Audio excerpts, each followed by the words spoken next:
Gracia y paz. Bendiciones a cada uno de mis hermanos y hermanas.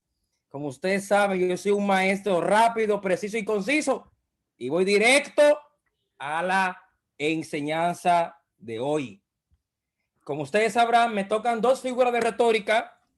Me toca la sinécdoque y la prolepsis.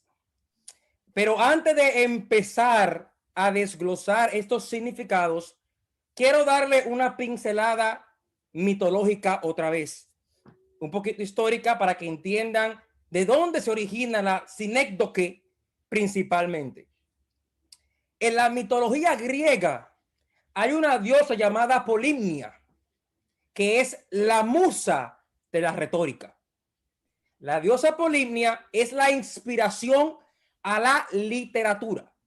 Se creía que esta diosa inspiraba a los escritores, a los poetas principalmente, a desarrollar un ensayo. Y ella le daba las retóricas, las dicciones, para poder combinar ideas y sentimientos en un papel. De ahí viene en el pensamiento griego lo que son las retóricas y las dicciones. Ahora bien, hay un término llamado tropos en griego que se relaciona mucho a lo que es sinécdoque, y eso lo voy a explicar a medida en cómo avancemos. ¿Qué es la sinécdoque? Primero, otra vez, la bibliografía, tomen fotos, comparen, lean y háganme, demuéstrenme que yo estoy mal para yo aprender también. Por favor, no crean en mí, sino confirmen lo que se le enseñan, como ha dicho la maestra Emilis Mendoza. Continuamos. ¿Qué es la sinécdoque? La palabra sinécdoque viene del griego sinécdoge, que significa entendimiento simultáneo. Es una figura que consta de tomar un objeto o la parte de un todo para explicar todo el contenido. Más adelante ustedes van a entender a qué se refiere con los ejemplos. Yo dije esto hace 2 semanas atrás con la metonimia. Ahora, ¿por qué aplico la misma definición para sinécdoque? Porque si usted no lo sabía, la metonimia y la metáfora son retóricas hermanas de la sinécdoque. Son muy similares. Se aplican de manera muy similar, aunque a la misma vez tienen sus distinciones. El uso de la sinécdoque en las escrituras es simplemente para dar un entendimiento más amplio, más claro, sobre nombres que resumen todo. Por ejemplo, si yo digo, este libro me habló fuertemente, lo que quiero dejar dicho es que el que escribió el libro me habló fuertemente, no el libro en sí. Eso es tomar una parte por el todo.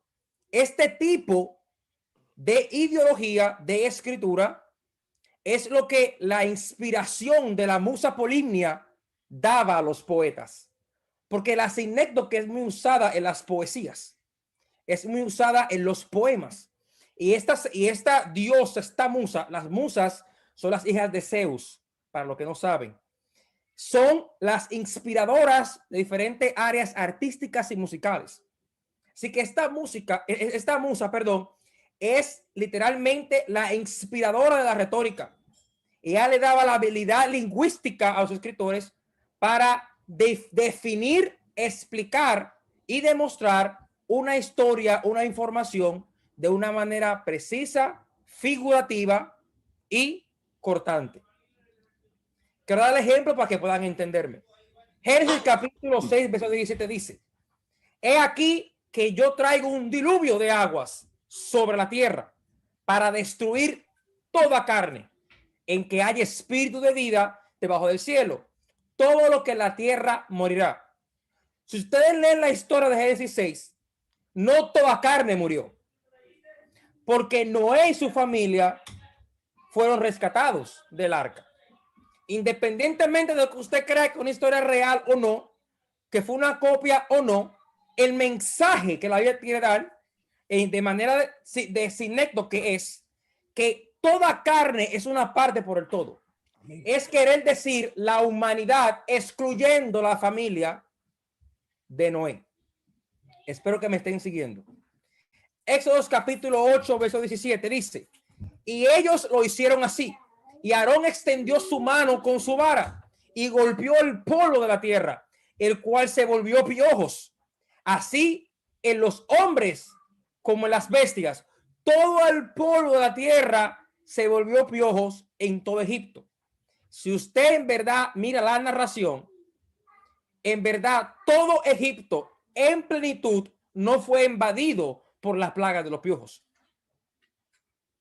Todo Egipto a plenitud no fue invadido por las plagas de los piojos. ¿Cómo yo sé esto? Bueno, Israel seguía en Egipto y los piojos no pasaron por las viviendas de ellos, sino por las viviendas de los egipcios y del faraón. ¿Por qué dice todo el polvo de la tierra? Para dar alusión a la mayor parte de Egipto. La mayor parte geográfica de Egipto. No todo Egipto. Por eso es que se le llama la parte por el todo. Espero que me estén siguiendo. Mateo 6:11 dice, el pan nuestro de cada día, dánoslo hoy. Si ustedes miran el significado de sinécdoque y analizan este texto, se darán cuenta que cuando dice pan, es la parte de un alimento, es la parte de provisiones. Cuando Jesús dice, el pan de cada día, dános hoy, está diciendo, danos todas las provisiones que no hacen falta hoy. Pero se toma una parte para describir el todo de la oración. Espero que estemos aquí. Independientemente de que usted diga que la raíz de pan, que es lejem, que significa guerra, que eso es guerra espiritual, es otra cosa. Pero en figura de dicción es todo alimento que hoy me toca, necesito que me los des hoy. Pero usa la palabra pan para describir la parte por el todo. Lo que hace es sencillo, conciso, para que entiendan sin neto, que es un poquito confusa. Y rompemos una vez más el telón, Dios mío, y nos teletransportamos, nos transicionamos, nos elevamos a la apocalipsis. Y aquí va a buscar problema. Aquí va a haber problema y yo le pido perdón desde ahora. Iré suave para evitar los tomates y las piedras. Aleluya. Prolepsis en hebreo, en griego, perdón, significa conocimiento anticipado de algo. O sea, cuando la Biblia usa prolepsis, está marcando eventos que el escritor se anticipa de que van a pasar, pero no es una garantía de que vaya a pasar. Es una anticipación a lo que puede suceder. Yo creo que ustedes saben por dónde yo vengo. Ustedes tienen que saber por dónde yo vengo. Así que aguántenme ahí un poquito. Así que muchas veces en la Biblia se usa prolepsis para adelantarse a eventos sin tener certeza cierta de que vayan a ocurrir. Así que, ¿para qué se usa prolepsis en las escrituras? El uso es para aludir a hechos que fueron narrados por el redactor del texto, pero que el lector ya conoce, pues forman parte del marco texto de la Biblia o de la cultura de los lectores. Por ejemplo, en la cultura judía se está creyendo de que viene la renovación del templo. Ellos tienen la esperanza de que el templo se va a renovar y ellos creen esto 100%, pero esta creencia está basada a una anticipación, porque no hay certeza al 100% de que un tercer templo pueda ser renovado. ¿Estamos aquí? Así que el propósito es aludir a eventos futuros para crear esperanza en el pueblo, pero sin tener ciencia cierta, pruebas firmes y sólidas de que vayan a ocurrir. 3 ejemplos y termino. Te dije que iba a ser rápido. Hebreos capítulo 2, verso 8 dice, todo lo sujetaste bajo sus pies, porque en cuanto le sujetó todas las cosas, nada dejó que no sea sujeto a él. Pero todavía no vemos que todas las cosas sean sujetas. Prolesis. Él está diciendo, todo se sujetó, pero espérense, aún no lo hemos visto. Me estoy anticipando de que a Jesús se le va a sujetar las cosas, pero yo aún no he visto que se sean sujetas. O sea, yo estoy anticipándome a un evento en el cual yo tengo fe, en el cual yo creo que va a pasar, pero no tengo evidencias en mis manos de que vayan a pasar. Así que yo me adelanto al tiempo y narro cosas que van a pasar. Con esto no digo que no vaya a ocurrir, no. Si no, estoy explicando la retórica. Claro, porque después ahorita me tiran por WhatsApp y me masacran y yo estoy en son de paz. Juan 11:48 dice, si le dejamos así, todos creerán en él y vendrán los romanos y destruirán nuestro lugar santo y nuestra nación. Escuchen esto. Miren cómo los fariseos y saduceos comienzan a anticipar lo que puede pasar si dejamos que Jesús siga predicando. Ellos están diciendo, si dejamos que Jesús siga predicando y enseñando, es probable que los romanos acaben con nuestro lugar santo y nos invadan. No estamos anticipando los eventos antes de que ocurran. Pero escucha aquí, ellos no tenían certeza ni prueba para decir que las enseñanzas de Jesús iban a hacer que el pueblo romano acabara con Israel. No tenían prueba. Ellos se anticiparon a los eventos porque se sentían amenazados de lo que Jesús enseñaba en su tiempo. Así que la prolepsis no solamente brinda esperanza, sino también que en ciertos contextos es un mecanismo de defensa para la cultura del momento. Espero que me estén siguiendo. Y último verso, y aquí nos metemos fuerte en problema. Apocalipsis 21, verso 1 al 2, dice, vi un cielo nuevo y una tierra nueva, porque el primer cielo y la primera tierra pasaron. El mar ya no existía más. Y yo, Juan, vi la santa ciudad, la nueva Jerusalén, descender del cielo de Dios, dispuesta como una esposa ataviada para su marido. Yo sé que ustedes aman Apocalipsis y ustedes le creen Apocalipsis como si fuera algo literal e histórico.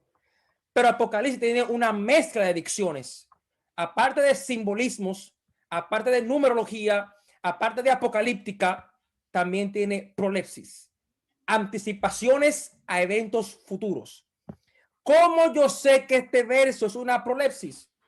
Porque el llamado Juan está anticipándose a un evento que está en porvenir. Ahora, ustedes leen la palabra, vi un cielo, y ustedes creen que lo vio literalmente. Juan no vio un cielo literalmente. Juan no vio tierra nueva literalmente. Juan no vio nada. Es una manera expresiva para redactar el mensaje de Apocalipsis. Espero que estemos aquí. Ahora, cuando él dice que la tierra pasó y el cielo pasó, yo me pregunto, ¿vino un Big Bang? ¿Vino un fuego? ¿Vino otro diluvio? ¿Cómo la tierra va a pasar? ¿Cómo el cielo va a pasar? ¿Se va a destruir? ¿Se va a desaparecer? ¿O es simplemente una narración figurativa de que el dominio del pecado pasará y vendrá un dominio de unidad con el Eterno? Es el mensaje que quiere traer. La Nueva Jerusalén es la renovación de un pueblo que se corrompió por años y el Eterno los va a restaurar. Prolepsis, me estoy anticipando a lo que viene. Ustedes están viendo una bestia que vendrá, pero la bestia ya estuvo. Ustedes están viendo dos testigos que vendrán, pero estuvieron antes de que Juan naciera. Para los que no sabían, Zacarías capítulo 4 y Ageo capítulo 2, ya hubieron dos testigos antes que Juan. Pero tengo que usar prolepsis para redactar eventos a provenir bajo la cosmovisión de la anticipación para crear una apocalíptica de esperanza a un pueblo que está escuchando la narrativa. Ahora, ¿qué es entonces prolepsis per se? Es anticiparse a eventos futuros antes de que sucedan.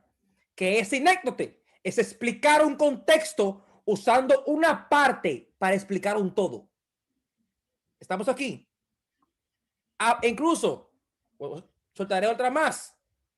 La mujer que usted ve del dragón que para en el sol y huye al desierto, I'm sorry, ya pasó. La bestia de 7 cabezas, 7 montes, ya existieron. 7 montes romanos, 7 emperadores romanos. El que ya era y no es, ay Dios mío, ya pasó. El problema es que tenemos que usar prolepsis en combinación de apocalíptica para hablar en un futuro eventos que en el momento, en el pasado ocurrieron. Y yo me anticipo que la historia se va a repetir. Porque lo que ustedes no están entendiendo es que el escritor se anticipa a la repetición de historia. ¿Me están entendiendo? Es anticiparse a la repetición de una historia. Por eso es que usted va a ver que yo digo, y yo siempre voy a decir, y a todo el que me pregunte le voy a enseñar, de que Apocalipsis solamente le falta que Cristo venga si usted lo cree literal. Y si no lo cree literal, pues ya porque se cumplió Apocalipsis. No hay Apocalipsis que se va a cumplir. El 99.9% se cumplió.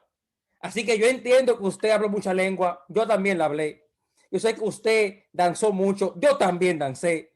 Yo sé que usted dijo que la bestia era la vacuna. Yo también. No, yo no dije eso. Mentira del diablo. Usted dijo de vacuna, usted dijo de chip, usted dijo de todo, pero lamentablemente todo eso ya ocurrió. ¿Por qué? Porque fue un método de prolepsis para anticiparse a la repetición de una historia, para crear eventos de provenir y esperanza y seguridad de que el Señor no va a abandonar a su pueblo sin importar quién se levante y cómo se levante. Shalom, shalom, Dios mío. Pero padre, ¿puedo lengua aquí sí o no? Yo voy aquí, no. Dice un adagio por ahí que la madre de la retención se llama la repetición. Por lo tanto, usted va a escuchar algunas expresiones un tanto repetidas. Sin embargo, le va a servir bien porque eso se le va a quedar a usted acá grabado en su memoria. Así que aprovechen, ¿verdad? Esta gran oportunidad que le estaremos dando. Bien. Nuestro tema, ¿verdad? Lo que estamos en general, de manera general, son las figuras de retórica. Entonces, cada clase debe de tener un propósito y yo quiero a ustedes enseñarles cuál es mi propósito con dar esta clase. El primer propósito es dar a conocer el por qué la Biblia usa un lenguaje figurado. El segundo propósito es capacitar a ustedes, los participantes, a identificar la prosopopeya y el enigma en la Biblia, porque son los dos figuras o las dos figuras de retórica, la cual hoy tengo el privilegio de poder compartir con ustedes. Tenemos una pregunta muy interesante y es el por qué la Biblia hace uso del lenguaje figurado.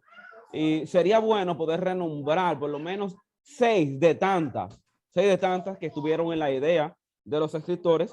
Y número 1, las figuras del lenguaje son expresivas, emocionantes, expresan, dan emoción. Ese es el objetivo de las figuras de retórica, las figuras literarias. Número 2, las figuras de lenguaje añaden mucho énfasis a lo que quieren. Y número 3, las figuras de lenguaje añaden mucha profundidad y claridad. Es una de las intenciones de los autores o otra de las intenciones. Entonces, las figuras de lenguaje también son muy breves. Cuando usted va a leer en las Sagradas Escrituras o identificar una de las figuras de retórica, usted notará que son muy breves, pero ellas tienen un enorme significado, transmiten un gran mensaje. Las figuras de lenguaje son muy fáciles de recordar. Usted puede recordar, por ejemplo, algunas palabras bíblicas, por ejemplo, una de las figuras de retórica más comunes es el símil, y el símil, usted inmediatamente lo recuerda porque son comparaciones, utiliza términos como, semejante, igual. Inmediatamente usted ya conoce la figura de retórica, por ejemplo, del símil. Usted dice, pero mira, este es un símil, y usted memoriza fácilmente el pasaje bíblico y usted identifica que ahí hay una figura de retórica llamada símil. Asimismo, por igual, sería cuando usted ve una prosopopeya o usted ve un enigma en la Biblia. Las figuras del lenguaje dan brillo, dan color, embellecen un escrito. O sea, el escritor se inspira, ¿verdad?, a través de las figuras de retórica o figuras literarias para transmitir una belleza que cuando el lector, ¿verdad?, pasa a leer, ve esa hermosura, ve esa emoción, ve esa expresividad en el momento que identifica, claro, cualquiera de las figuras de retórica. Aunque usted no solamente debe de enfocarse, ¿verdad?, en conocer figuras de retórica, sino también los géneros literarios. Porque espero que el maestro en algún momento pues nos pueda dar también la oportunidad de poder hablar de los géneros literarios en la Biblia, que usted debe de conocerlo, todos esos géneros, para que sepa y conozca la intención del autor y cómo el autor transmite un mensaje a una comunidad, ¿verdad?, a través de géneros literarios y figuras de retórica. Esas grandes imaginaciones que ellos cargaban en ese entonces, las transmiten en un texto. La Biblia o las Sagradas Escrituras, a pesar de ser un libro sagrado, la cual tenemos mucho, pero también es un libro literario, donde, reitero, vamos a encontrar géneros literarios, figuras de retórica, expresiones humanas, deseos humanos. Por eso se dice que la Biblia es divino humano.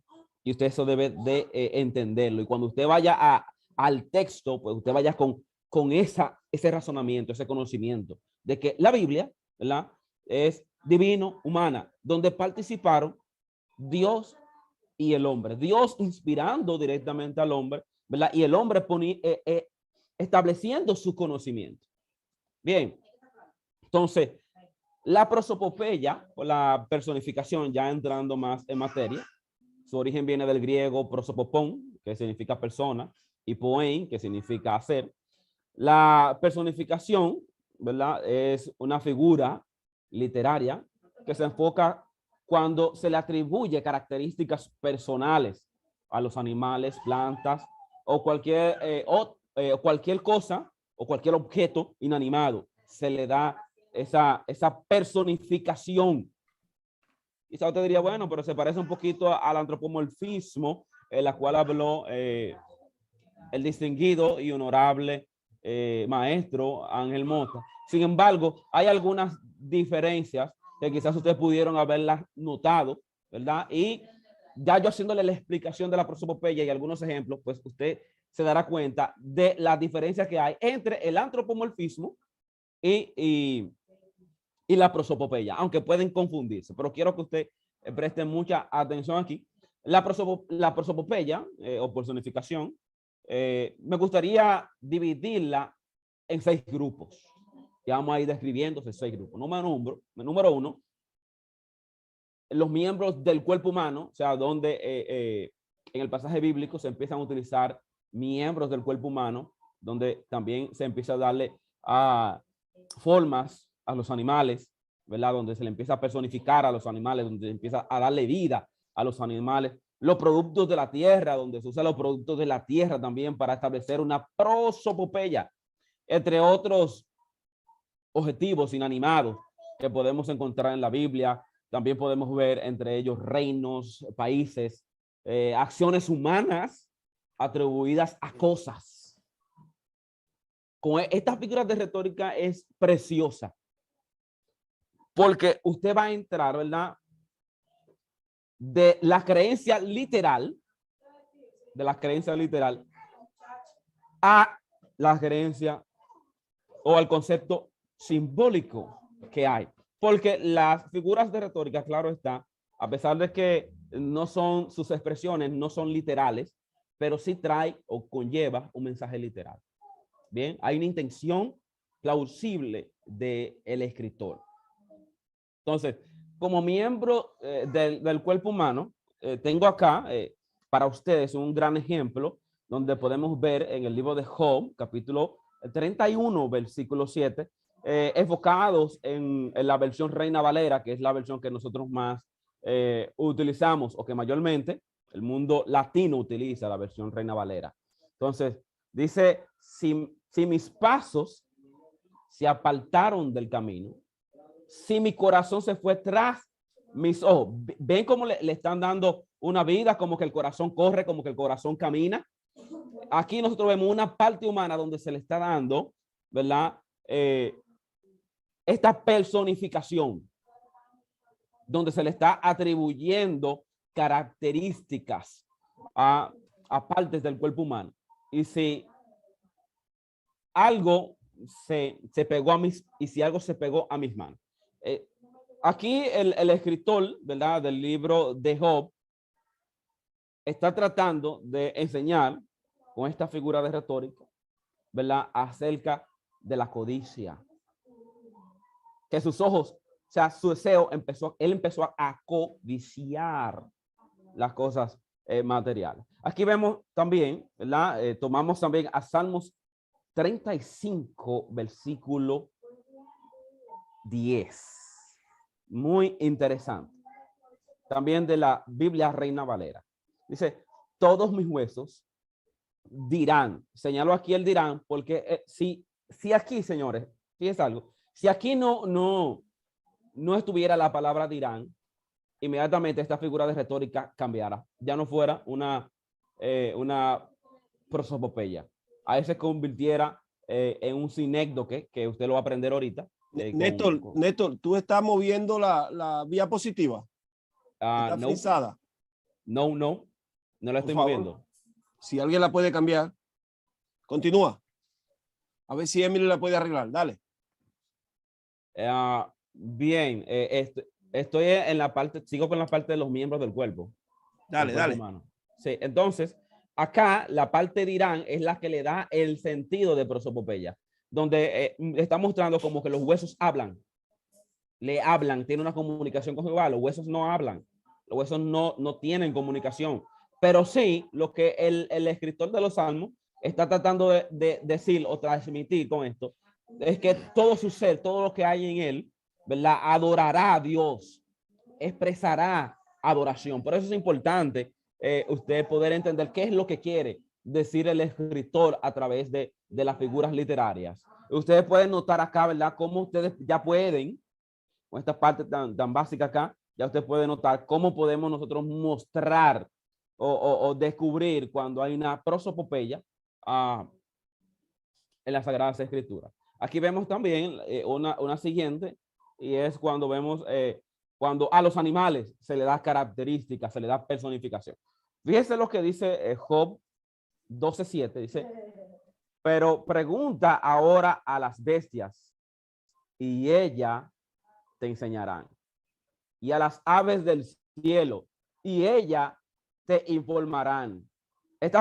Sería como de loco que un hombre, un ser humano, hable con un animal y ese animal hable con ellos. Aquí nosotros vemos cómo se le está dando una característica a los animales. Se le está dando vida, como el escritor con la prosopopeya le está dando vida y está embelleciendo lo que es la idea de lo que quiere transmitir. En Génesis, capítulo 9, versículo 5, también tenemos otro ejemplo para que usted esté mucho más claro. Dice, porque ciertamente demandaré la sangre de vuestras vidas, de mano de todo animal la demandaré. Aquí el autor, el escritor, está dándole inteligencia, como que los animales son tan inteligentes y le está dando responsabilidad. Lo voy a demandar de ustedes, de los hombres, pero también le voy a demandar a los animales. O sea, como es que el contacto entre el animal, el hombre, Dios y el hombre, pero al animal aquí se le está dando inteligencia, sabiduría. Y nosotros sabemos que los animales carecen de muchas de las cualidades o inteligencias humanas. Bien. Los productos de la tierra. El libro de Joel, capítulo 1, versículo 10. Aquí al campo, dice, el campo está asolado. Se enlutó la tierra, porque el trigo fue destruido. Se secó el mosto, se perdió el aceite. ¿Cómo la tierra se va a sentir triste? ¿Cómo la tierra se va a enlutar? Pero si se le está dando estas cualidades, sin embargo, el mensaje del escritor acá es el siguiente. Es que hubo una sequía muy fuerte. La tierra no produjo su fruto. El trigo, por no recibir la lluvia, se secó. Ese es el mensaje que está transmitiendo, pero le está dando esa personificación, le está dando vida. Muy dinámico el escritor. Podemos ver otras cosas inanimadas también. Tenemos ejemplos, tomamos también el libro de Job, que es un libro que se puede tomar mucho de ejemplo, tanto como los salmos. Dice, esta piedra nos servirá de testigo, porque ella ha oído todas las palabras que Yahvé o Yahweh nos ha hablado.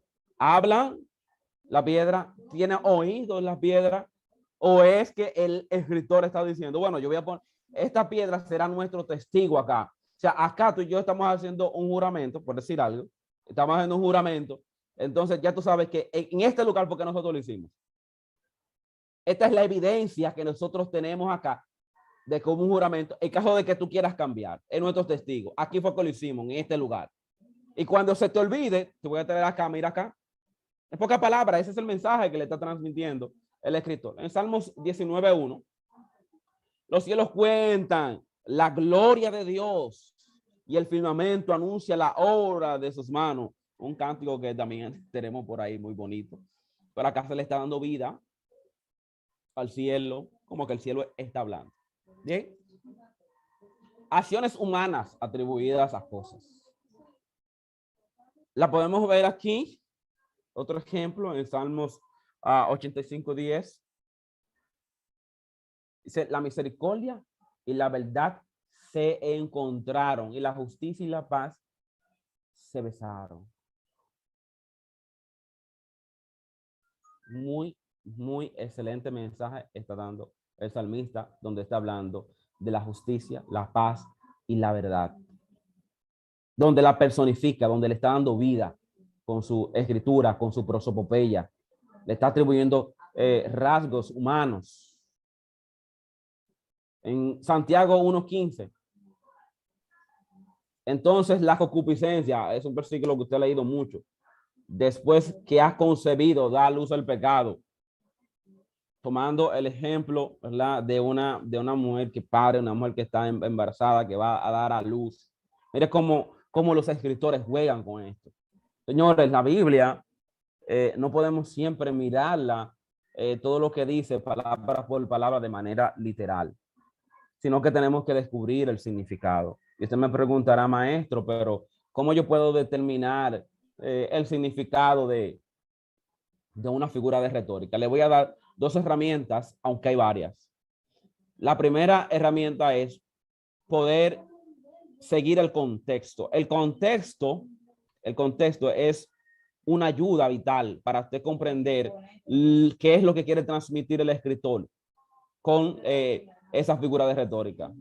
Esa es una de ellas. Y la segunda es utilizar un tipo de Biblia con traducción dinámica, porque las Biblias con traducción dinámica, mis amados, trata de no utilizar mucho las figuras de retórica, sino que trata de ir más al grano, es más llana en lo que quiere transmitir el mensaje.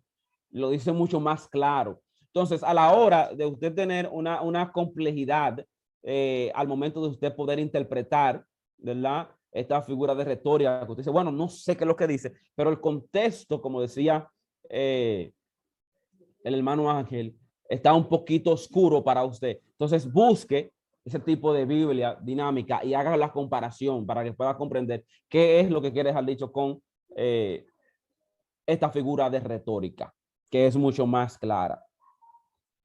Entonces, el enigma, ya casi estamos terminando. El enigma, para mí el enigma es una de las figuras de retórica. Le comentaba también a una persona, un tanto comprometedora de poder explicar, pero es bueno que usted conozca lo que es el enigma. Desde una óptica personal, ¿verdad? Porque en esta parte quiero mostrar lo personal. Para mí, toda la escritura, todo lo que usted encuentra acá, en este manual, en la Biblia, es enigmático y usted tiene que descubrir el secreto que hay. Sin embargo, los autores bíblicos, ¿verdad? Hablaban por enigmas, hablaban por códigos y había que descifrarlo. Pero vamos a conocer qué es un enigma en sí. ¿Cuál es la definición de un enigma? Este vocablo, a enigma, significa un dicho oscuro que necesita una investigación. Que necesita investigar. En la Biblia usted necesita investigar qué es lo que le quiere dejar dicho la Biblia. Porque la Biblia es enigmática. Cuando usted no la entiende y usted no tiene el significado. Por eso es enigma. Hay dichos oscuros. Aunque los enigmas bíblicos muchas veces fueron revelados. Por ejemplo, en lo que muchos conocen como el Nuevo Testamento, en ella se revelan muchos enigmas dichos en las Sagradas Escrituras. Más o menos profunda para descubrir su significado. Este autor dice que difiere pues de la parábola en que ésta suele ir seguida de su interpretación. Pero el escritor aclara aquí, dice, si no es interpretada, puede llamarse enigma. No es que está descartando por completo las parábolas como enigma, porque las parábolas sí son enigmáticas. Pero algunas de las parábolas que se enseñaban, ¿verdad? Sí iban tras una enseñanza y se le explicaba qué significaba en el mismo momento cuando era un enigma. Y ahí inmediatamente ya dejaba de hacerlo porque era ya descubierto. Sin embargo, muchas veces quien escuchaba las parábolas en forma de enigma tenían que descubrir, tenían que investigar. Por eso tenemos muchos ejemplos en las Sagradas Escrituras donde los mismos discípulos se vieron obligados a descubrir esos enigmas cuando el maestro Jesús hablaba. Yo, maestro, pero explícanos qué es lo que significa. No tenía el significado para ellos, era un enigma que el maestro le estaba hablando a ellos. Por eso digo que un enigma usted lo puede ver en las profecías, eran muy enigmáticas, porque muchas veces de ellos no sabían qué significaban esas profecías. A veces se utilizaban nombres, ¿verdad?, de personas, utilizaban nombres de ciudades, pero era algo que iba a ocurrir a futuro, pero a través del tiempo, cuando ocurría, entonces que ellos entendían el enigma. Ahí es que ellos entendían a qué se refería el profeta cuando daba una profecía o cuando decía una parábola. Entonces, oiga lo que dice Salmos 78, 2, para que usted entienda que las parábolas, como decía, están relacionadas a los enigmas. Abriré mi boca en parábola. Punto y coma. Lo que saben de gramática, saben qué es lo que transmite el punto y coma. Que es algo también que usted debe de tomar, aprender la gramática española, porque usted lee la Biblia en español. ¿Qué es lo que significa esos signos, esas reglas gramaticales? Usted debe aprenderlas. Hablaré enigmas del tiempo antiguos. Aquí el salmista está relacionando, ¿verdad?, las parábolas como un enigma. y la iba a utilizar porque era a modo de enseñanza. Eso es lo que yo utilizaba. Entonces, tenemos en Ezequiel 17, desde el versículo 2 al 10, debajo de este enigma de las dos águilas, usted lo puede buscar, se estaba dando una profecía, pero esta profecía se refería directamente al rey de Babilonia. Cuando iba a asediar, ¿verdad? Y cuando iba a saquear Jerusalén y cuando se lo iba a llevar a ellos cautivos a todos los judíos. Ellos en ese momento no sabían a qué se estaba refiriendo el profeta. No sabía a qué se estaba refiriendo. Sin embargo, después que ellos vieron la realidad, ya tenemos el enigma, ya sabemos qué es lo que está tratando de decir. Y uno de los enigmas más famosos que nosotros vemos en la Biblia está el enigma de Sansón. Cabe destacar que es uno de los más famosos acerca el enigma que le hace creo que a los filisteos acerca de la miel, el león. Si alguno lo ha leído, pues entenderá lo que le hablo. Pero ahí, luego el mismo Sansón tiene que darle a ellos lo que es el significado porque ellos no podían descubrir el enigma. Era muy difícil. Capítulo 5 del versículo 25 al 28. En este escrito, nosotros lo que hemos leído y tenemos ya, estamos familiarizados con esta lectura, es cuando en una cena, pues se ven una mano grande donde escribe unas palabras. En estas palabras ellos están atónitos al verlo, pero ese enigma para ellos no podía ser descifrado, no entendían qué es lo que significaba esta mano. Entonces estaba espantado, las rodillas le temblaban. Entonces se repite la misma palabra, el Mené, Mené, Tekel, Perez, donde se dice que contado y pesado y dividido iba a ser lo que es el reino. Pero ya aquí se está dando el significado del enigma en ese momento, porque yo no lo entendía y no lo comprendía. Entonces, uno de los enigmas que había de ser descubierto eran los enigmas que se daban a través de los sueños. Dios daba enigmas también a través de los sueños. Tenemos por ahí al mismo José, el soñador. Tenemos los dos sueños que él tuvo, donde sus padres trataron de descifrar ese enigma, qué era lo que significaba. También cuando él estuvo encarcelado, que le llevaron los dos encarcelados estos sueños y el hombre descifró estos enigmas. Y después de entonces el faraón también tiene un sueño, pero no entiende el sueño que tenía. Entonces ahí nosotros estamos viendo el enigma. Se llaman un hombre que descifra enigmas, que tiene el Espíritu de Dios para poder descifrar esos códigos, esos misterios. Sin embargo, reitero, usted no puede quedarse ahí, usted debe de centrarse ahora mismo porque ya esos enigmas fueron descubiertos, ya se conocen. Sin embargo, su Biblia, mi Biblia, lo que nosotros estudiamos es enigmática y usted y yo debemos descubrir cuál es el significado y qué nos quiere hablar. Y eso se hace, ¿verdad? Ya que conocemos que se usan muchas figuras de retórica, pues usted debe de invertir, comprar libros, conocer, estudiar el idioma para que usted pueda descubrir qué es lo que significa o que nos quiere mostrar ese texto, porque para nosotros ya la Biblia total, desde Génesis a Apocalipsis, es un enigma. Entonces, hasta aquí termino y comparto una de las bibliografías utilizadas y que usted también puede consultar. Usted puede consultar Hermenéutica Bíblica, claves esenciales para interpretar la Biblia, escrita por Leroy Martin.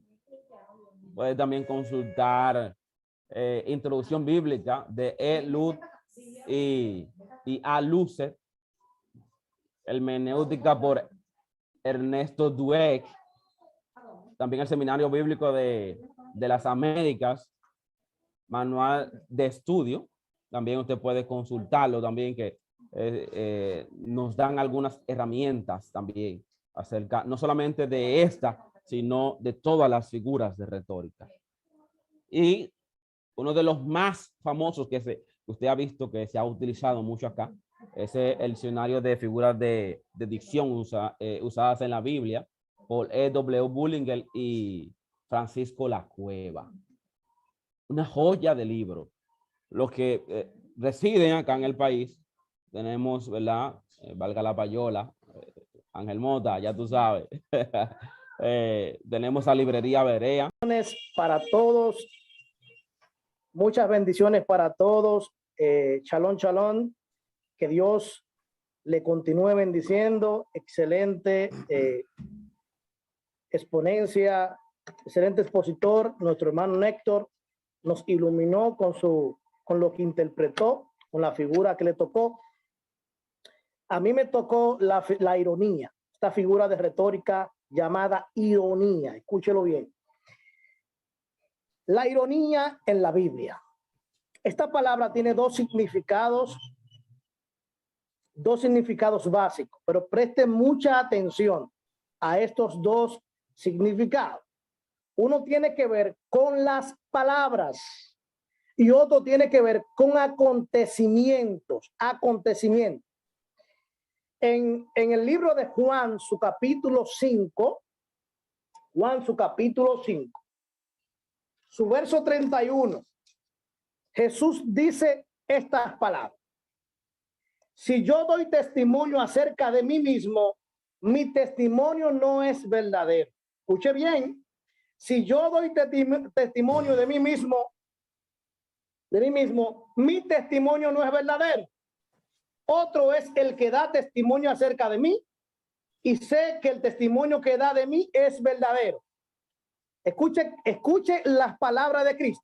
Pero en el capítulo 8, verso 14, Jesús dice algo contrario a lo que expresó acá. Dice, respondió Jesús a los fariseos. Respondió Jesús y les dijo, aunque yo doy testimonio, escuche bien lo que él dice ahora, aunque yo doy testimonio acerca de mí mismo, mi testimonio es verdadero, porque sé de dónde he venido y a dónde voy, pero vosotros no sabéis de dónde vengo ni a dónde voy. Jesús en el capítulo 5 está usando una ironía, mas en el capítulo 8, verso 14, no está usando una ironía. En el libro de Job, su capítulo 12, su verso 2, Job le da una respuesta a su amigo Zoal.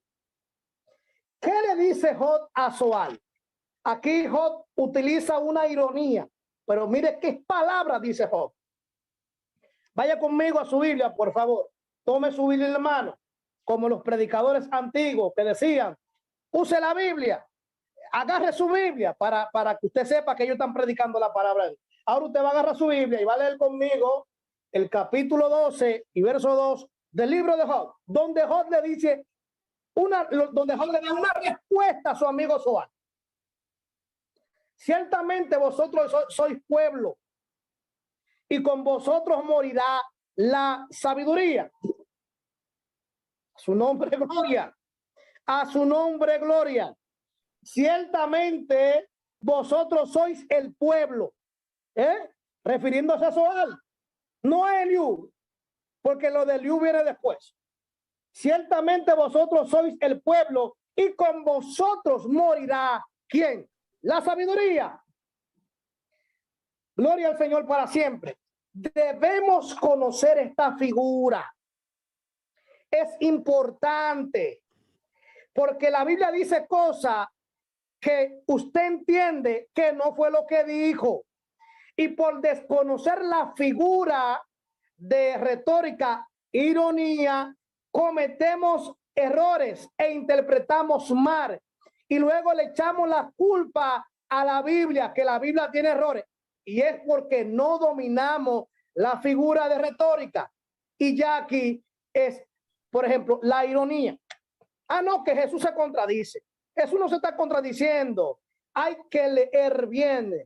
Por eso existe la palabra contexto.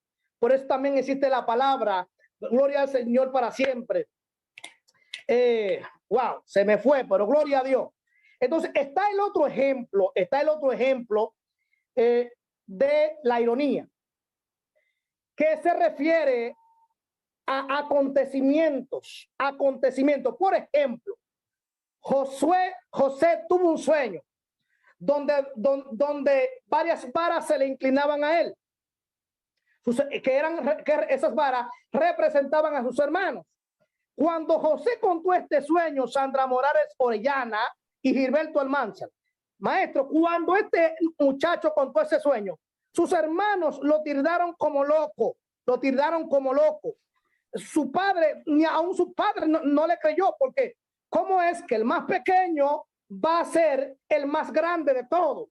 Y este sueño no le pareció un sueño correcto, ni de Dios a los hermanos. Ellos se burlaron del sueño de José, pero se la desquitaron vendiéndolo. Se la desquitaron desapareciéndolo del sistema. Pero eso que ellos estaban haciendo era, lo estaban dimensionando el propósito del sueño. Entonces, aquí hay una ironía. Hay un acontecimiento que muestra una ironía. Y es la siguiente, que ellos vendieron a José pensando que vendiéndolo y desapareciéndolo no se iba a cumplir el sueño. Y ese fue el motivo que Dios usó para trasladar a José al sueño. Aquí hay una ironía grande. José sueña, ellos no creen en el sueño, lo venden y terminaron postrándose ante su hermano José. Entonces, algo irónico. Pero señores, hay otro acontecimiento que muestra ironía. En el libro de Esther, vemos que Amán prepara una horca. Se la prepara y se la adorna a Mardoqueo. ¿Y quién terminó ahorcándose? Amán. Qué tremenda ironía, ¿eh? Mire esta otra ironía que se encuentra en el Brit Harachat, en el Nuevo Testamento. Y es Saulo, cuando la iglesia estaba creciendo y se estaba multiplicando, con carta en mano y con soldados, decide perseguir a la iglesia para aniquilarlo, para matarlo, para desaparecer a los que creían en Cristo, en Yeshua. Camino a Damasco, él iba con sus soldados, listo para arrastrar, para apresar a todo aquel que proclamaba a Jesús. Sin embargo, le salió el encuentro a quien él perseguía. Él perseguía a la iglesia, pero se encontró con aquel que la iglesia le servía. Qué ironía más grande, que de perseguir a la iglesia, luego pasó a ser perseguido, ¿eh? Qué gran ironía. Pero señores, Pedro le juró a Cristo que no lo iba a negar. Y al final negó a Jesucristo. Qué ironía esta más grande, ¿eh? Entonces, la ironía, esta palabra tiene dos significados. Hay muchos ejemplos. La Biblia, tanto el Tanaj como el Brit Harachat tiene bastantes ejemplos de ironía. Y hay que saber cuándo se usa la ironía en palabras y cuando se refiere a acontecimientos, a su nombre gloria, Hay otro ejemplo poderoso y se encuentra en Primera de Reyes, su capítulo 18. Aquí vemos un acontecimiento grande y poderoso, y es Elías y los profetas de Baal, 400 de un lado y 450 de otro. Vemos que Elías utiliza una ironía. ¿Cuál es la ironía que utiliza este hombre? Está en el verso 27. Léalo conmigo, por favor.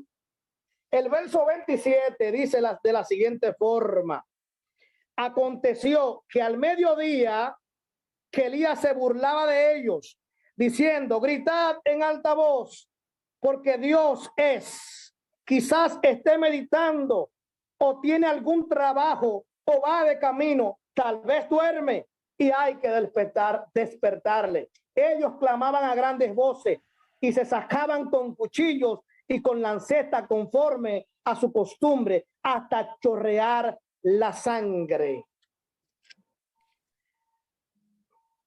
La ironía. Gran figura que debe de ser bien interpretada. Señores, este diplomado fue un diplomado poderoso, extraordinario, donde se aprendió bastante de las figuras de retórica. Hay que seguir aprendiendo, seguir investigando y debemos de seguir formando. Esto es poderoso. Hay una generación que espera que nosotros, los que dirigimos personas, nos eduquemos.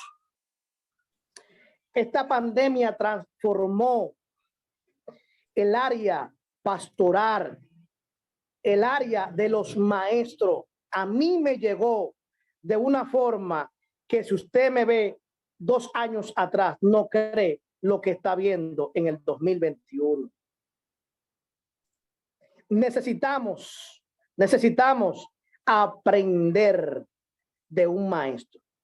Yo tengo un maestro y no lo digo para honrarlo. No. Él sabe que yo soy una persona fiel y leal. Pero yo tengo un maestro de cabecera, se llama el maestro Rafael Núñez Polanco. Señores, el maestro me enseñó a mí qué es una lectura comprensiva. Yo llegué aquí con la formación de Herracto, buscando una excusa y enseñando a la iglesia que Herracto era algo real. Mas cuando me encontré con la verdad bíblica, leyendo cada texto dentro de su contexto, entonces me di cuenta que estaba errado. Inclusive, yo tomaba el capítulo 2 y el capítulo 10 del libro de los Hechos para decir que esas eran las bases para yo hablar lengua jeringosa, cuando esas no eran las bases para yo tomar y predicar un mensaje en la iglesia, para yo decir que de ahí salen mis lenguas, cuando ahí se refiere todo el tiempo a idiomas. A idiomas. Y escúcheme bien, yo tengo, desde que entendí esto, estoy buscando un intérprete para que me interprete qué significa samaya, para que me interprete qué significa linfa, larí, y no encuentro. Entonces, debemos de seguir estudiando las escrituras, porque en ellas os parece que se encuentra la vida eterna. Muchas gracias, muchas bendiciones para todos. Bienvenidos una vez más a lo que es nuestro seminario de figuras de retórica. Ya hemos venido observando desde el primer día lo que conforma el buen manejo, la importancia de la hermenéutica.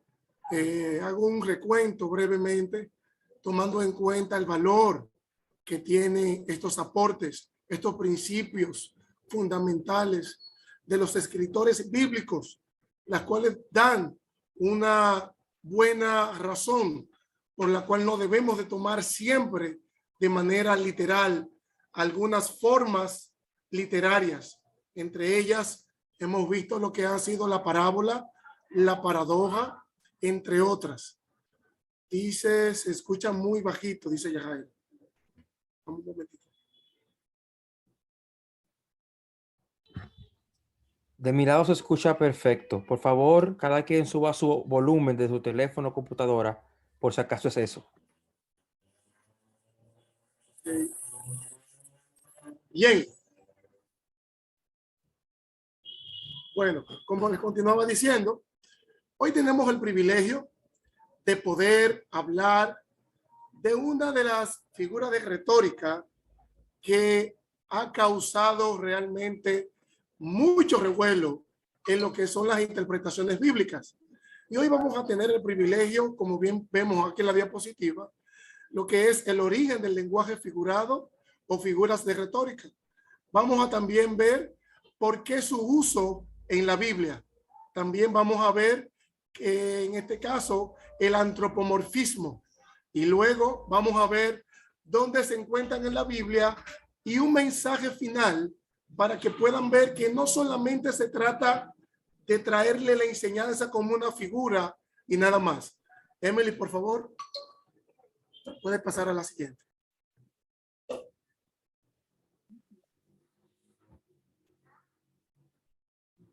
No se desespere, que ustedes saben que esto es en vivo, donde todo puede Ángel, pasar. ¿no las estás viendo? Sí, puede pasar a la siguiente, por favor. No. Ok, a la 3. La segunda. Ahí la tienes. No, me quedé en la primera solamente.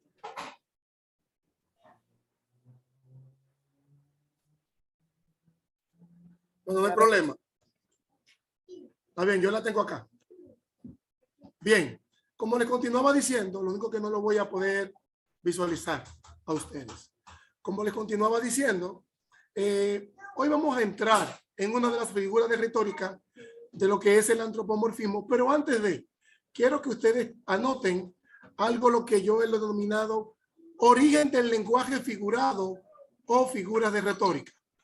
El lenguaje figurado es un género literario común a todos los idiomas. Sin embargo, juega un papel muy significativo en los idiomas del Medio Oriente y países del Mediterráneo. De ahí que se encuentran muchas figuras del lenguaje en la Biblia, especialmente en los libros poéticos, en los libros proféticos del Antiguo Testamento, entre otros. El lenguaje figurado es fascinante porque es como un rompecabezas que desafía al intérprete a resolver la incógnita de lo que el autor pretendía comunicar. Muchos de nosotros, a la hora de ver ciertos pasajes bíblicos, damos por sentado lo que ya hemos leído. Y hay uno de los métodos de interpretación que juega la hermenéutica que se llama, lo que se llaman palabras oscuras. Dentro de estas palabras oscuras podemos encontrar entre ellas mismas lo que son las figuras de retórica, en este caso el antropomorfismo. Dice acá, antes de ver lo que conocemos como antropomorfismo como parte del lenguaje figurado más comunes en las escrituras, hay una pregunta que quiero yo hacerme. ¿Por qué existe el lenguaje figurado? Algunos lingüistas sugieren que este tipo de lenguaje en las escrituras nació durante las primeras épocas del desarrollo de cada idioma, debido a la falta de palabras para expresar ciertas ideas. Con el tiempo, otros factores motivaron su uso. El lenguaje figurado añade color a cualquier mensaje, haciendo que sea más ameno, más atractivo, más impactante que un mensaje literal, llamando así la atención y despertando el interés del lector. Voy a hacer una pausa acá. ¿Alguna vez no hemos detenido a pensar cuál ha sido el viaje, cuál ha sido la transición que ha tenido a lo que hoy nosotros tenemos como idioma? Podemos ver que a través de la historia no es algo que es desde ahora, ya que el mismo idioma bíblico, llámese el hebreo, empezó como lo que conocemos como un hebreo paleo, un hebreo clásico y luego lo que es el hebreo moderno. Y así va pasando de tiempo en tiempo y va tomando otro color. Entonces, ¿qué hacen los escritores bíblicos? Utilizan estos tipos de figuras para poder darle una connotación y que el receptor pueda entender de manera más rápido, de manera más eficaz a la hora de poner un mensaje, a la hora de poner por evidencia el mensaje divino. Y ya entrando en materia, yo quiero que usted tome papel y lápiz y anote. Y dice acá, ¿qué son los antropomorfismos? La palabra antropomorfismo quiere decir forma de hombre, mientras que la personificación proyecta sobre objetos inanimados acciones y características del ser humano o acciones, atribución de rasgos y comportamientos humanos a seres no humanos. Dios es concedido en el Antiguo Testamento antropomórficamente para subrayar el carácter personal de Yahvé y su participación en la historia. Quise buscar otra particularidad que se deriva de esta misma palabra y es llamada antropopatismo. Voy a repetirlo. Antropopatismo. Y nada más es la atribución de sentimientos humanos a seres no humanos. Voy a repetir. Es la atribución de sentimientos humanos a seres no humanos, como lo podemos ver en Génesis 6:7, donde dice que Dios se arrepintió de haber creado al hombre. Por regla general, es fácil reconocer e interpretar correctamente los pasajes donde se emplean la personificación, el antropomorfismo y el antropopatismo. En otra parte también voy a darle otro significado de otro autor bíblico y en lo último voy a darle las fuentes de donde he sacado este sustracto. Y dice acá, otro significado de antropomorfismo está compuesta de la palabra griega antropos, significa hombres, y morfes, forma. Juntas las palabras significa la forma de hombre. Esta pertenece a la familia de modismos hebreos. Voy a hacer una pausa acá. En la clase anterior, nosotros recibimos la gran enseñanza de lo que eran los hebraísmos y los modismos, la cual hay clasificaciones y dentro de la misma está lo que es el antropomorfismo. Y dice acá, este modismo hebreo que consiste en hablar de Dios usando palabras propias solo para el hombre. Entonces dice esto, Dios es espíritu y como espíritu no tiene cuerpo ni miembros corporales, sino que es un ser infinito. Entonces, hay unos ejemplos rápidamente que quiero presentarle y pueden anotar y lo podemos ver el primero dentro de ellos en el Éxodo capítulo 8 en su versículo 19 es donde vamos a ver que hace atribución a los dedos de Dios. El autor, en este caso, según parte de lo que son los autores, en este caso Moisés, dice que él, según lo que él entendía o encuentro que tuvo con el Eterno, él le dio esta cualidad humana para atribuir el mensaje, en este caso en el Éxodo. Por otra parte, lo podemos ver en el Salmo capítulo 32, versículo 8. Y nada más y nada menos es donde podemos ver que habla acerca de los ojos de Dios.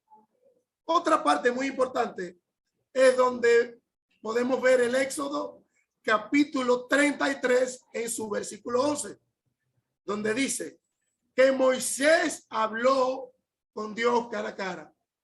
Voy a hacer una parte acá. Por nosotros desconocer, por nosotros llevar nuestra mentalidad o queriendo forzar lo que el autor dijo y lo que el autor quiso decir sin antes conocer el qué, cómo, cuándo, dónde y qué ocurrió. No vamos a entender de que si dice que Dios es espíritu, por ende, Moisés, según este encuentro que él tuvo con el Eterno, va a dar características humanas para dar a entender de que hubo un encuentro. Es lo que la hemos visto como conocida como la Shekinah del Eterno, como la presencia del Eterno. Pero en este caso, para Moisés, dar el mensaje al pueblo de que tuvo un encuentro cercano con Dios, él dijo que él se vio cara a cara. En nada quita de que realmente no vio a Dios, sino que el encuentro que él tuvo con Dios, él puso cualidades humanas para que puedan entender de que tuvo este encuentro con Dios. Y otra parte, no menos importante, lo podemos ver en el Evangelio de Juan, en el capítulo 10, versículo 29. Y esta parte me encantó bastante cuando oí el versículo. Y es cuando Jesús empieza a hablarle y darle verdaderamente de parte de quién es lo que está hablando. Y este mensaje habla de que se ve como que si el Padre tuvo mano. Jesús habla directamente de la mano del Eterno. Y antes de culminar esta parte, yo quisiera que por favor lo tomáramos en cuenta. Y es lo que yo he determinado, lo que significa la esencia del mensaje para hoy en día. Para hablar de los actos de Dios, tenemos que usar palabras tomadas de las experiencias humanas. Es natural y es necesario decir, Dios oye nuestras oraciones, aunque no tenga oído. Ve nuestras acciones, aunque no tenga ojos. Viene para ayudarnos, aunque no esté presente ya. Olvida nuestros pecados, aunque no puede olvidar nada. Vuelve sus espaldas a los pecadores, no arrepentidos, aunque no tenga cuerpo. El hábito de hablar de Dios en términos humanos nunca debe hacernos criticar a los escritores que ya hablan de forma natural. Antes de culminar, mis hermanos, tenemos que tomar por sumo gozo, tenemos que tomar por suma paz de que a pesar de que hemos visto tantas cosas que a veces nos parecen ilógicas, tantas cosas que quizás choque con nuestro sistema de creencias, de que quizás en el Génesis es lo que también habla de la personificación, atribuyéndole cualidades humanas a objetos o animales, de que quizás según los autores bíblicos no hubo tal serpiente de que habló directamente con el hombre, sino que le atribuyó condiciones humanas a este animal. ¿Le quita la esencia? De ninguna manera. Tenemos que siempre tener nuestra fe, nuestra esperanza en la esencia primordial del mensaje divino por Dios dado a los humanos, y por ende el ser humano se va a valer de lo que tiene en la época para transmitir el mensaje. Para mí ha sido todo un honor, todo un privilegio poder haber dado esta exhortación, y de antemano les pido que continúen investigando, no den por sentado las enseñanzas, sigan motivando a otros, sigan buscando. No nos llevemos de que siempre a veces nos dicen, no, que la letra mata, mas el espíritu vivifica. para nada. Nos enriquece, nos llena más de buscar. Le doy de antemano las gracias y el honor, el privilegio al Eterno de prestarme los oídos de ustedes para poder llegar a ustedes, y sobre todo bendecimos de manera, no sé qué palabra, la vida de nuestro querido, amado profesor, maestro Rafael Polanco. Maestro, todo un honor y un privilegio poder estar aquí presente. Gracias. De verdad, discúlpenme, porque nosotros estamos hoy toditos, uno por su lado y otro por el otro. Profe, usted va ahí después de mí. Bendiciones a todos, muchas gracias por recibirme de nuevo. Yo espero que mi micrófono esté bien y me permita dar esta clase. Voy a compartir con ustedes mi diapositiva, que más tarde estaré compartiendo en el grupo. ¿Ok? Aquí estamos con mi diapositiva bien linda. Y como ya mi querido hermano Wilber me tuvo el honor, según él, con esa presentación tan bella que hizo, hoy me toca hablar sobre el epíteto. Y es importante, como ya mencionó Néstor anteriormente, tomar en cuenta que las Sagradas Escrituras no fueron escritas en nuestro idioma. Fueron escritas en otro idioma, fueron escritas en varios idiomas que no se relacionan con el nuestro. Ahora, al llegar a nosotros en el idioma español, tenemos que tomar en cuenta la riqueza de nuestro idioma. Para muchas personas, hablar el idioma español es extremadamente complicado. Tenemos que recordar que es un idioma romanense y que se deriva del latín. Y hay unas cuantas teorías de dónde se originó, pero es importante saber que es uno de los idiomas más hablados. El segundo más hablado por personas que nacen con este idioma como nativo.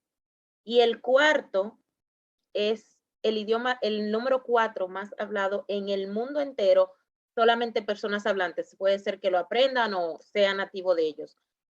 Y al saber todo esto, es necesario entender todo lo que es, lo extenso que puede ser, las reglas gramaticales que acompañan a nuestro idioma, los juegos de palabras, los signos de puntuación, las excepciones que hay en él.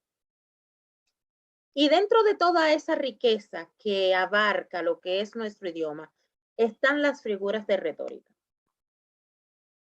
Y estas cumplen muchísimas funciones en un texto, ya sea como han explicado algunos de mis otros compañeros, como explicó Néstor de forma exquisita, todo lo que ellas conllevan, o sea ya por medio de una hipérbole, de un símil, de un simbolismo, un eufemismo, un modismo, un extranjerismo, todo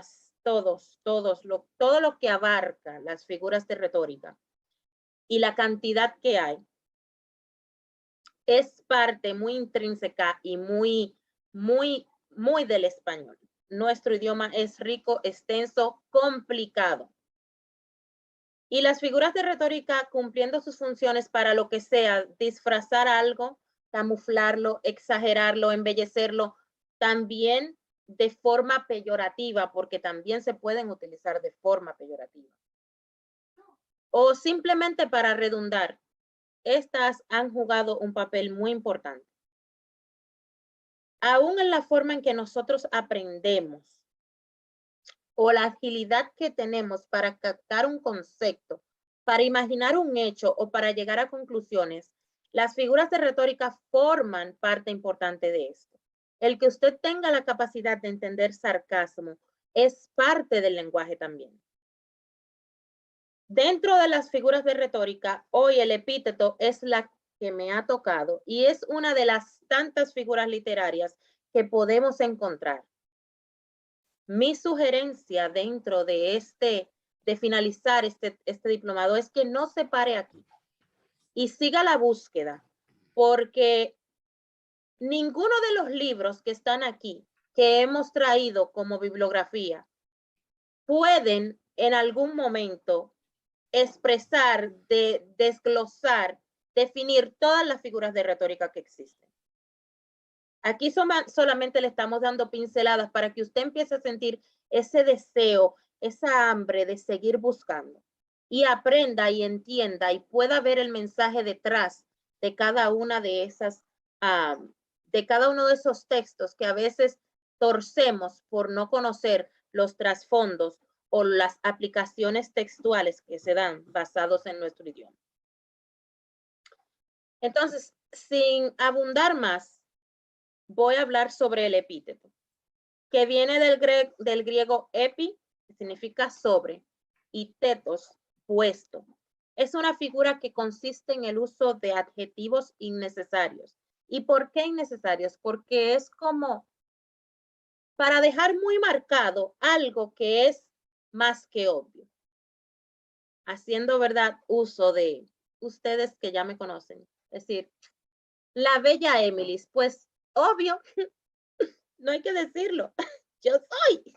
Entonces, eso sería como un epíteto, porque yo realmente lo soy.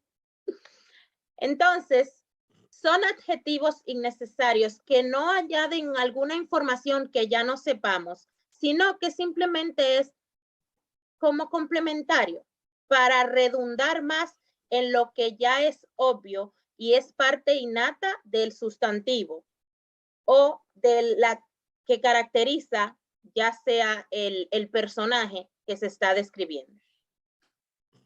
Es una figura de la categoría de pensamiento y a su vez pertenece a las figuras de acumulación.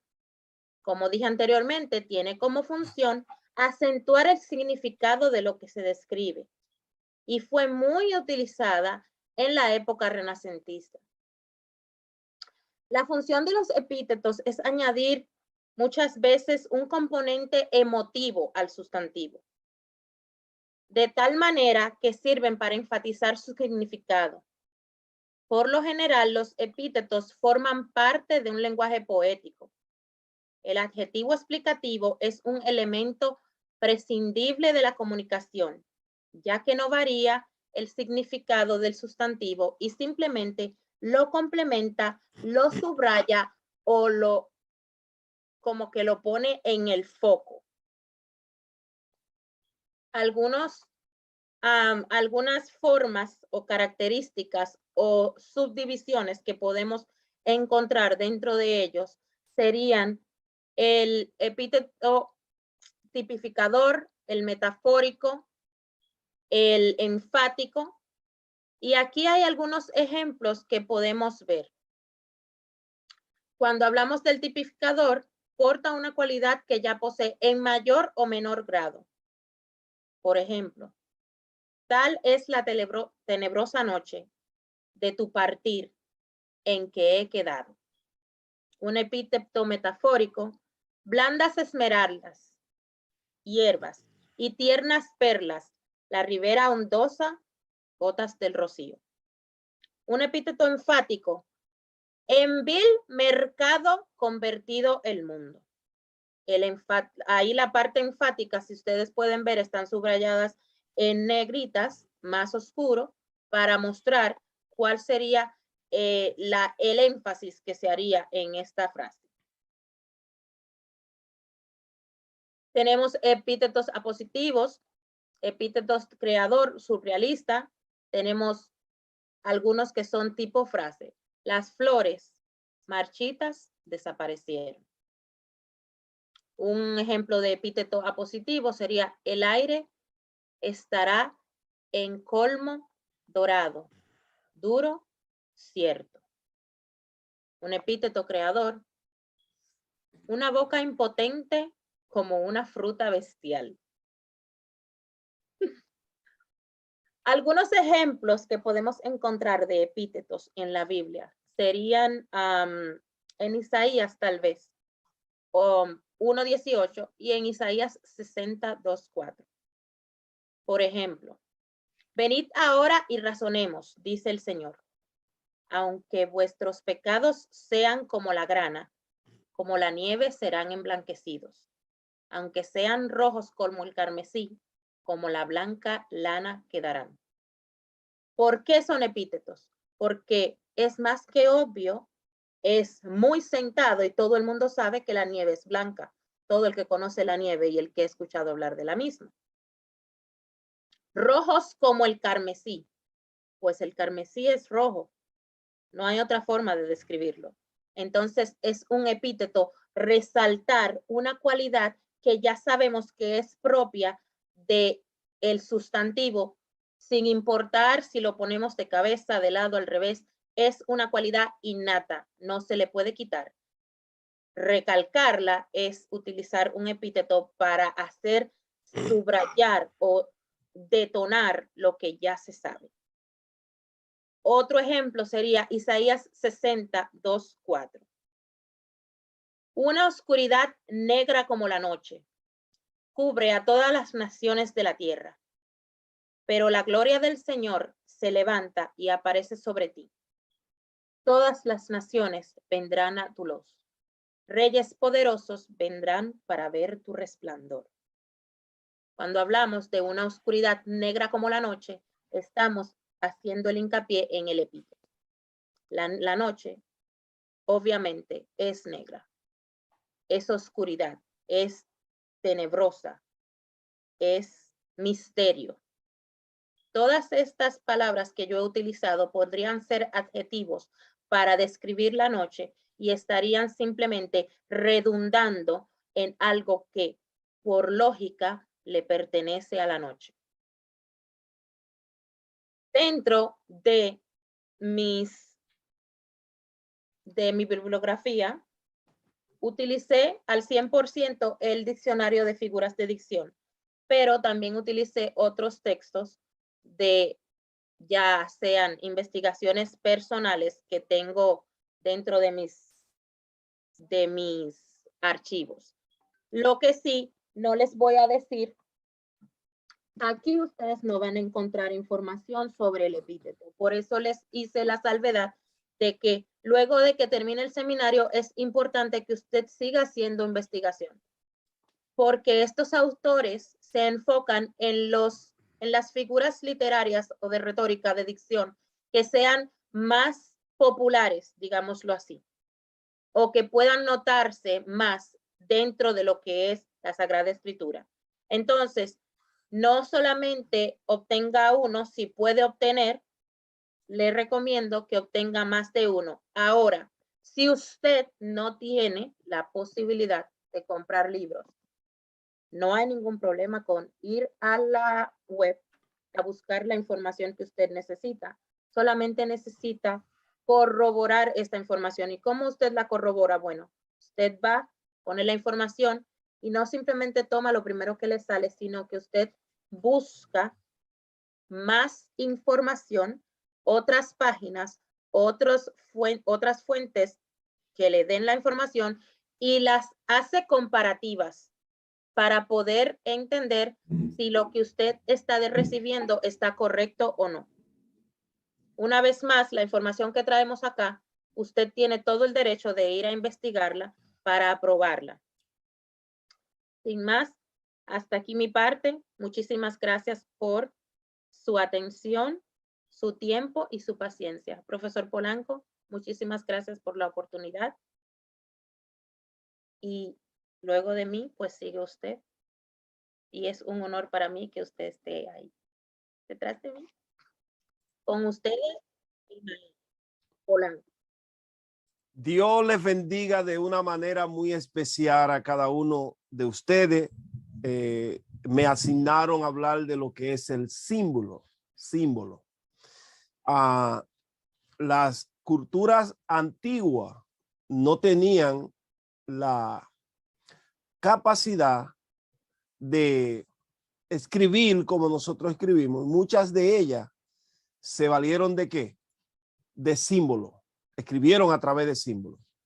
Cuando nosotros viajamos a Egipto, y encontramos en tantos lugares históricos esos geográficos que aparecen, realmente ellos estaban comunicando por medio de ¿qué? De símbolos. Yo vivo en Estados Unidos de Norteamérica y hay diferentes grupos que se dedican a hacer algo que le llaman graffiti en las paredes de las casas, de los negocios, de los edificios, dañan todo. Y ellos tienen código que se comunican a través de los símbolos que ellos ponen en esos lugares. En otro orden, hay personas que se comunican por medio de símbolos a través de señas, hacen diferentes ademanes. Las diferentes gangas que hay, tanto en la ciudad de New York como en el estado de Chicago, como la nación de Guatemala, la nación de El Salvador, la nación de Honduras.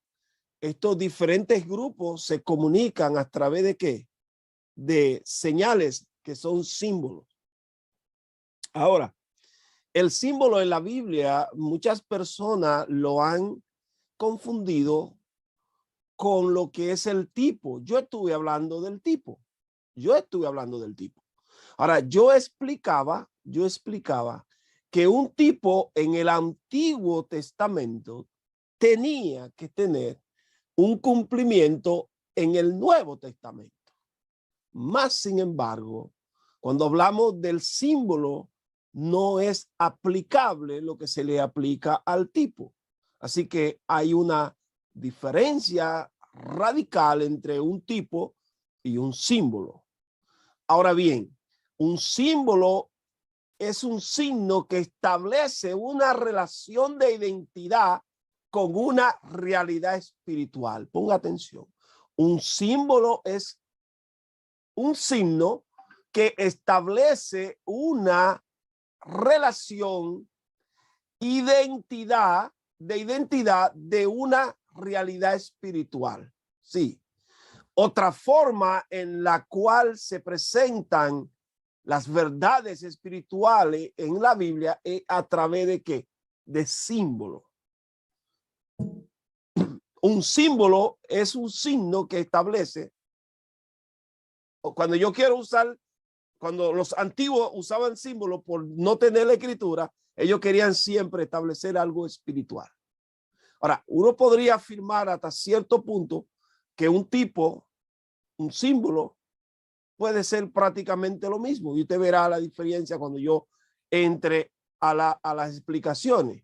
Un símbolo puede llegar a tener diferentes o varias interpretaciones, siempre dependiendo de las últimas palabras de la explicación del pastor Ricardo, siempre dependiendo del contexto en la cual se escribió, dónde se escribió, quién lo escribió y quiénes eran los receptores en ese momento. O sea que para que usted pueda entenderlo mejor, si un símbolo tiene varias interpretaciones, varias aplicaciones, usted debe de ir entonces ¿a qué? Al contexto. El contexto lo va a dar. Por ejemplo, voy a agarrar el más fuerte de los símbolos en la Biblia. El fuego. El fuego en la Biblia es usado como un símbolo de purificación. Repito, el fuego en la Biblia es usado por muchos estudiantes como un símbolo de purificación. Pero yo decía más arriba en mi introducción que un símbolo puede tener varias interpretaciones y varias aplicaciones. Cuando usted encuentra en la Biblia la palabra fuego y usted no analiza el contexto, el entorno, el lugar, quién lo dijo, por qué lo dijo y cuándo lo dijo, usted no puede todo el tiempo aplicar que el fuego es un símbolo de purificación. No va a cambiar, no va a cambiar, pero hay pasajes específicos en la Biblia que cuando el escritor usa el fuego como símbolo, no es directamente un símbolo de purificación. Se lo explicaba ayer a un compañero de estudiante en un grupo en la cual estábamos analizando el libro de Mateo, capítulo 3, verso 11. Él certificaba que el fuego era un símbolo de las cosas. O sea, que el fuego era un símbolo para purificar las cosas que el hombre viejo traía al reino cuando llegaba. De eso hablaba él. Yo le explicaba que era importante tomar en cuenta el contexto para poder llegar a una conclusión de que realmente en ese pasaje de la Biblia el fuego se podía explicar de forma espiritual o simbólica. ¿Por qué? Porque yo postulaba y postulo aún que el fuego desde ese contexto no es más que un juicio. Es decir, que así como expliqué que un solo símbolo, un símbolo puede tener varias interpretaciones y varias aplicaciones, lo mismo sucede aquí con el fuego. El fuego nadie puede desconectarlo de que puede ser un símbolo de purificación. Pero cuando analizamos el contexto, de cuándo se dijo, por qué se dijo y quién lo dijo, nosotros podemos cambiar entonces que en ese momento el símbolo no es purificación, sino juicio. Y yo decía que cuando analizamos el capítulo 3 de Mateo, del verso 1 al verso 12, encontramos que en el verso 1 y el verso 2, el escritor sagrado está presentando las profecías que hablaban de uno que llegaría antes del Mesías y se estaba refiriendo al libro de Malaquías capítulo 4, verso 5 y el libro de Isaías capítulo 40, verso 1 al 3. Ahora, en los versos 3, 4 y 5, el narrador de la historia, el escritor de la historia, va entonces a dar que unas informaciones que están relacionadas con la persona que se está presentando. Él está dando descripciones específicas.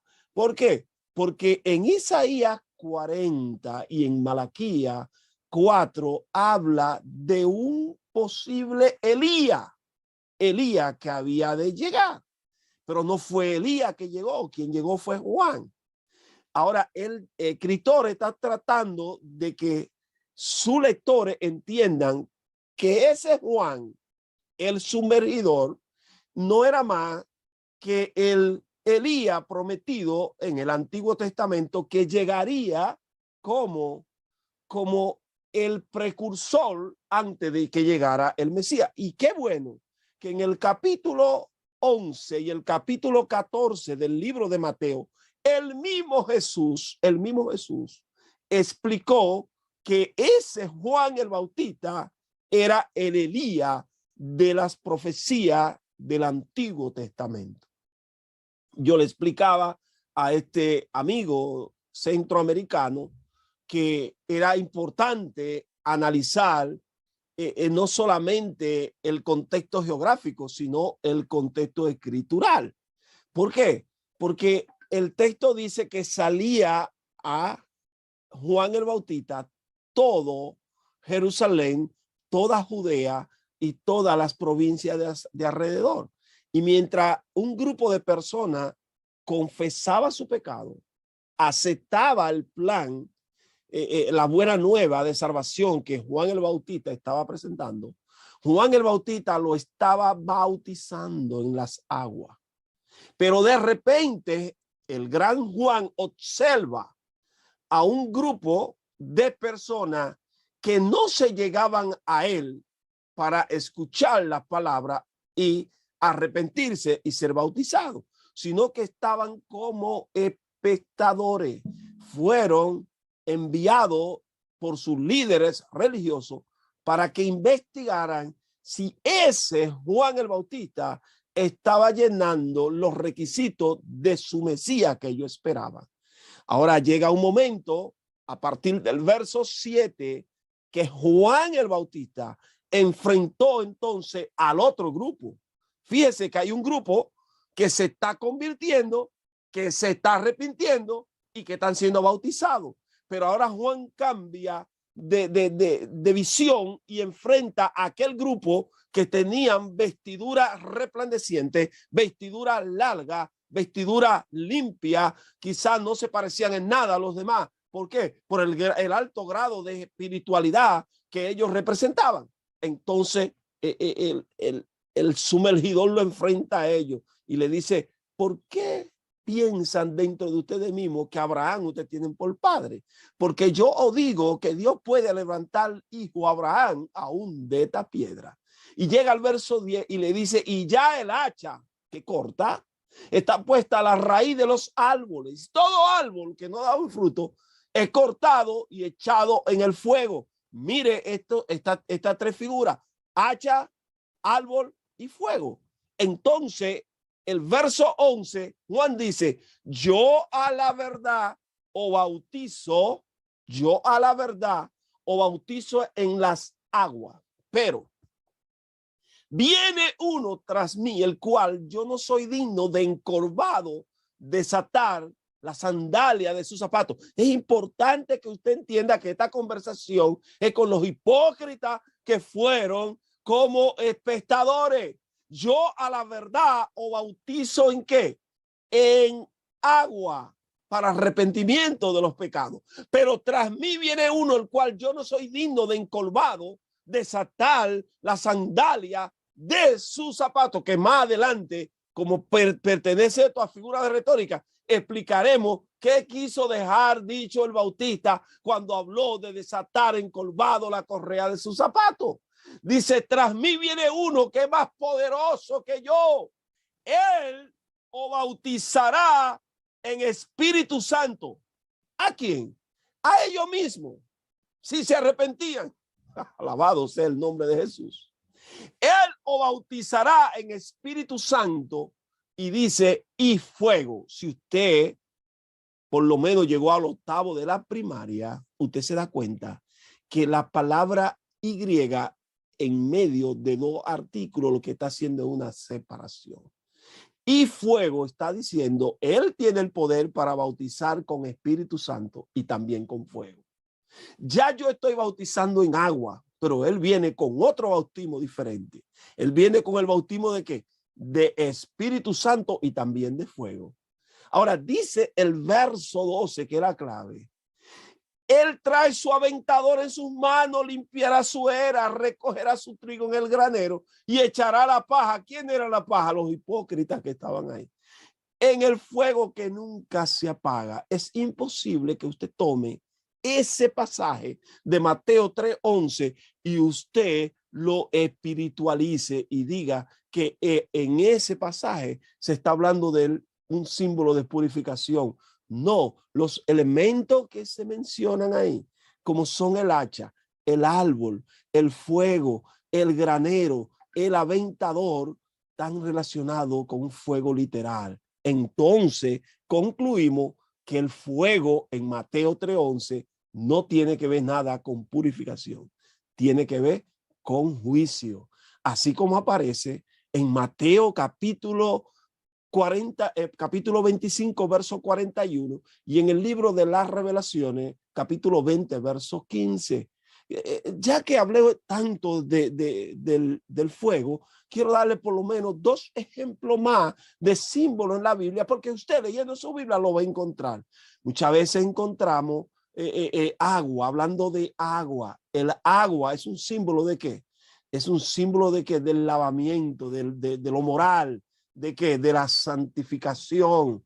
El agua puede ser símbolo del lavamiento moral para santificarla, habiéndola purificado en el lavamiento de las aguas por la palabra. Efesios capítulo 5, verso 26. El agua es el símbolo de que del lavamiento de la iglesia, en este caso de los creyentes. Sí, hay otro pasaje que usted puede conseguirlo para encontrar que el mismo símbolo del agua que está en Juan capítulo 4, verso 14. Juan capítulo verso 14. Mire cómo aparece el símbolo. Dice, o también puede ser el símbolo de salvación, mas el que bebiere del agua que yo le daré. Óigame bien, Jesús le pide agua a la mujer y ahora él le dice a ella, el que bebiere del agua que yo le daré. ¿Estaba Jesús sacando agua para darle a ella? No. Dice, no tendrá sed jamás. ¿Cómo es posible que un ser humano no tenga sed jamás? Se estaba refiriendo nada más y nada menos que a la vida eterna. El agua como símbolo ¿de qué? De la vida eterna. Otro símbolo que me gustaría explicarlo ya que estoy en la conclusión es el arco iris. Es el arco iris que tanto problema le ha causado a los evangélicos de esta generación. El arco iris es bíblico, está en la Biblia, está en el capítulo 9 del libro de ¿quién? De Génesis, donde aparece y Dios dice que él no va a destruir más la tierra con agua, y dice que va a poner su señal. Y como Dios es la excelencia de la fidelidad, pues el arcoíris es que un símbolo de qué? De fidelidad. Aunque hoy usted encuentra a un grupo de personas que usan el arcoíris como forma de vestimenta y como forma de exteriorizar sus. Pero el símbolo, el arcoíris en la Biblia, es que es símbolo de fidelidad. Y Dios dice, no volveré a destruir más la tierra con agua. Pero sin haber mucha agua y haber diluvio, caramba, aparecen arcoíris. Oye, cada vez que yo veo un arcoíris, yo me remonto al libro de Génesis y sé que Dios está sellando ese pacto que hizo con Noé y su familia de no destruir jamás la tierra con agua. Y por último, la lepra, una enfermedad. La lepra es un símbolo ¿de qué? De pecado. Es una enfermedad, pero es un símbolo de pecado según la Biblia. La Biblia, los sabios siempre relacionaron la lepra ¿con qué? Con el pecado. Nunca la lepra tuvo otra interpretación que no fuera ¿qué? El pecado. Jesús, ponga atención a esto, que ya voy a cerrar. Jesús encontró a 10 leprosos, eran 10, y dice que le ministró, estoy en Lucas capítulo 17, y le dijo que vayan y se muestren al sacerdote.